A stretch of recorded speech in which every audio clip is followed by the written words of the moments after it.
couple of days, is that we can transform the world economy and civilization.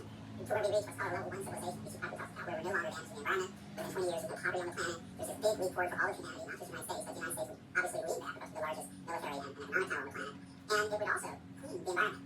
Visualize, if you will, like during COVID. And no one was going anywhere. And there were mountains in urban areas in the distance that you couldn't see for decades, and they were crystal. There was nobody was driving, and there was no restaurant. But imagine full advanced technological civilization.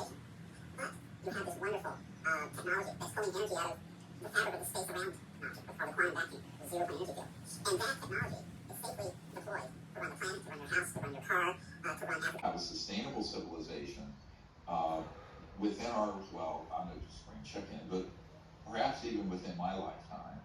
Where it won't even resemble the way the world is today. So it's a very forward-looking, positive event happening. But there are also these landmines out there. In other words, very powerful interests who don't want to have us go into that future to start disrupting that future. And this is why, and we'll talk about what else needs to be done by the President of Congress and the heads of states of other countries. And that's going to be a key part of what we'll be discussing over the coming weeks, months, and years on this podcast. Dr. Berry, you talked about this transnational organization that controls this. Can you explain this to the audience and talk about the urgency to neutralize the capabilities of this organization? Because I think too many people think it's the government covering it up. They don't have a clear idea of who is actually On this subject. And that is a tragedy and it's dangerous. So the organization that deals with this is not just U.S. It is actually a transnational criminal organization that's highly covert. And that is my conspiracy theory is fact and proven in any court of law. And I want to remind people, one of our early disclosure project witnesses who appeared at the National Press Club in 2001, almost 24 years ago, right before 9/11, is a man named Carl Wolf, who is since deceased. He, in 1968, was at Langley Air Force Base, a National Security Agency compartment operation, where they were analyzing the early digital images coming back from the moon from the lunar orbiter. I went around the moon to map it before we landed a year later in 69. He was called in to repair some equipment in this compartment operation. He walks in. recommendations to the Congress, and also there are versions of this for other heads of state elsewhere that we're briefing. And in it, it very clearly recommends that there needs to be a law enforcement operation stood up that gets these programs, at least the most malignant ones of them, on a leash and gets them under control, because the technologies that they have are so advanced that when they are used maliciously, and they have been already in many ways, that we'll go into maybe another time, that is a threat to national security, but also global security. And this is something that can't continue, because the technology arc from the 40s to now, it was gradual, and then it went like this. And it continues to go nonlinear. Excellent people who have that technology, are they hell-bent on destruction and endless war? Or do they want a world of peace and of universal peace on earth and in the heavens? You know, so this becomes really this positive, it's deterministic of how the outcome of this whole endeavor going on for so long will turn out. And so what has to happen, though, we cannot whistle past this graveyard. So there's a separate team of people, and I've checked with them. I'm okay to say what I'm about to tell you.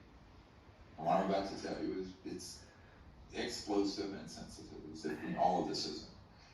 But there's a special access project, top secret, special department of information, that's under a law enforcement entity that has been, we've been briefing the person who's been asked to direct that for about 20 months now, and also his senior operators. These are guys who've been, it's a new world.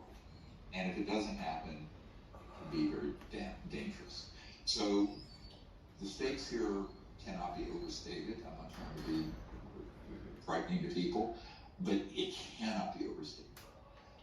Now the good news is that there is a kind of a critical mass of people coming forward who want to see that happen. The bad news is that the constitutional leaders who are elected and appointed don't have enough information, and they don't have enough detail and to make these assessments. We're offering to do that, help them with this. It's also why this team of guys who are defecting, who dealt with this very at the front and at a high level, lead guy I've been dealing with who's been involved since 1995. In the executive branch, and it can also be done by revisiting this in the Congress, which I've been told in meetings with folks attached to the senior folks attached to the Intelligence Committee are part of that operation, that they are going to pursue that again. But the reason that's important is that, you know, an eye for an eye leaves the whole world blind. What we all want, including my friends who are coming forward, the brothers in arms, as it were, coming forward with all this information, we really want this to be a positive, transformative event, not a conflict. And that is very well within the possibility now. But there are certain things that we, the people, need to ask our government to do, whether it's Congress or the president. And there's a new president. By the way, I am not partisan. I have dealt with every administration and both sides of the aisle since 19. Bring them in through mechanisms we can talk about in another podcast, and hit them and disable them and bring them down. Sometimes they're brought down intact. Sometimes they're blown to smithereens. And the people coming forward have dealt directly, operationally, with those strikes and with the targeting and downing of these extraterrestrial vehicles. In fact, when I was in this gentleman, our code name right now, until it comes out in the next few hours and days, is the Knock. He's the non-official cover guy in OC. When I went out to his sites last year, right before I was critically injured, we and the director of this strike team, law enforcement team, in 40 other countries, ban and keep all of those weapons off of craft and out of space, and that those other countries were ready to sign it. Strongly recommend the United States sign it, because we cannot act as if we're operating in a vacuum. I've always said we're going out into space and doing these things, not calculating into this the fact that we're not alone. And the idea people just sort of think, well, we're the only game in town in the whole cosmos. Well, we're not. And we're sort of the younger brothers and sisters coming along technologically, but we cannot allow an unappointed, unsupervised, illegal operation to continue to endanger the Earth and engage in the. So now, saying it ain't making it so. So I said, well, Senator, I absolutely agree with you, but what are we going to do about it? And so that is, you know, the evolution of this has been that once you start on a path, this secret, and then it diverts off of constitutional oversight, which is what happened. This group did this in the late 1950s, and it's been like that ever since. Then how do you fix that without it being absolutely scandalous and difficult? And so there's an inertia. Most people, when they realize what the truth is about this, they go, let's just leave this alone. You know, let's not shake the rocket too much. But now we've reached the point, environmentally, geopolitically, but also the threat of these technologies in the hands of the wrong people getting used more and more and more in an aggressive way, and in a way that could harm the interests of all of humanity. So I think there's a big wave of change happening. And I'll never forget, I think it was last year included, but I think that, you know, at this point, there's enough wanting to do this, there's enough support for it within, let's say, covert structures that are wanting to pivot away from those, what are being called legacy, the old guard, into this new era. And we need to be kind and supportive and understanding to people who, by no fault of their own, found themselves trapped in a system, and they didn't know that they were in a program that was not legal. How would they? Because if you understand the nature of a compartmented operation, you don't know, if you're in one compartment and your best friend is in another, no one discloses it, and it's hermetically sealed, it's siloed, it's separate. I've sort of been a silo for 34 years, what I call silo. In the public here, for the conundrum we're in. we're all in. I'm in that too, because I hold information and knowledge and names and places, and I named it my dead man triggers, and to me it all comes out. It's my insurance policy that are, you know, disturbing, that I've never disclosed, and don't plan to. But I think that at the same time, we have to, I'll take that little example I gave you of these courageous men coming forward, multiply it through the system. And so there are a lot of very good people who, whether they're corporate or government or intelligence or whatever, or a hybrid of both. A knock is often both. You have someone who's intelligence, but they're also corporate, and so they have non-official coverage. You have media people who are actually knocks. I know who some of them are. They don't know I know, but I know. And so that becomes something where, at a certain point, you do and E.T. says, a new world, if you can take it. So I sort of feel like we're at this point in 2025 where we really have, it's a fork in the road.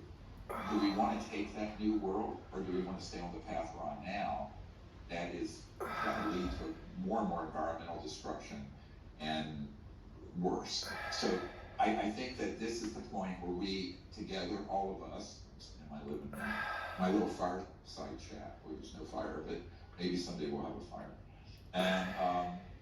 and say, what are we going to do now?